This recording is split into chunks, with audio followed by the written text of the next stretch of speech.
Ignorer son ex, est-ce une bonne idée? Bonjour à toutes et à tous et bienvenue dans cette Minute Coaching. Je suis Alex Cormon, votre conseiller sentimental et expert en matière de reconquête amoureuse. Dans cette vidéo, on va s'intéresser à un sujet qui me tient à cœur. Faut-il ignorer son ex? Vous avez entendu jusqu'à maintenant que la technique du silence radio qui consiste à couper le contact avec son ex était la meilleure. D'ailleurs, j'en ai fait une longue vidéo sur le sujet, donc n'hésitez pas à cliquer juste en dessous si vous voulez vous intéresser à cette technique. Et pour autant, ignorer son ex n'est pas toujours la meilleure solution. Pourquoi? Parce que quand vous avez réalisé des erreurs, quand vous êtes arrivé à une rupture sentimentale, c'est que forcément vous avez blessé aussi votre ex-partenaire. Donc quand on a réalisé des erreurs et qu'en plus on rentre dans un mutisme, ça peut à la fois énerver et repousser votre ex.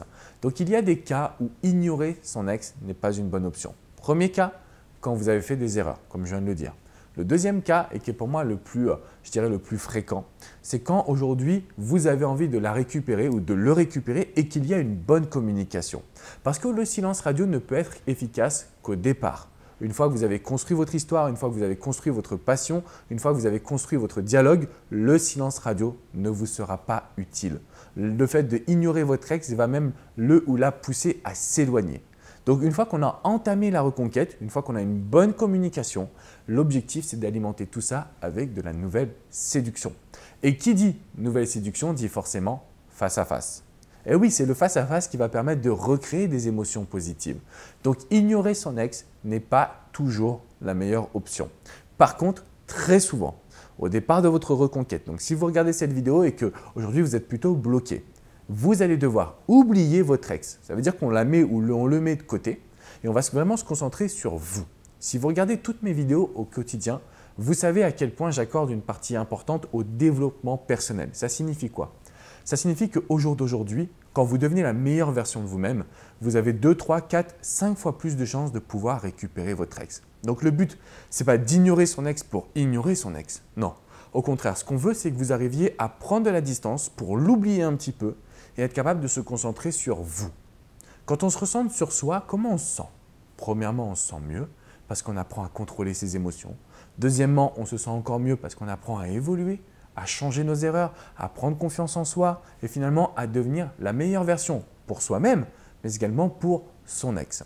Donc, dans certains cas, je dirais presque la moitié, ignorer son ex est une bonne action parce que cette action va vous aider à vous recentrer sur la personne la plus importante, vous. Il faut savoir quand même qu'on n'ignore pas son ex pour faire joli.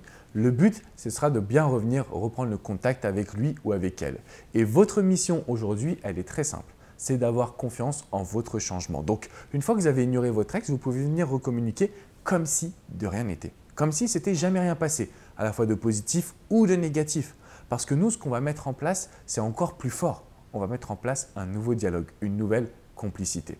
Donc, ignorer son ex, la réponse est oui, c'est possible. C'est même très souvent une bonne action, mais pas pour tous les cas. Je le répète, lorsque vous êtes dans une bonne communication, n'ignorez pas votre ex. Lorsque vous avez fait des graves erreurs, n'ignorez pas votre ex, mais concentrez-vous à faire une petite période de prise de distance pour vous concentrer sur vous.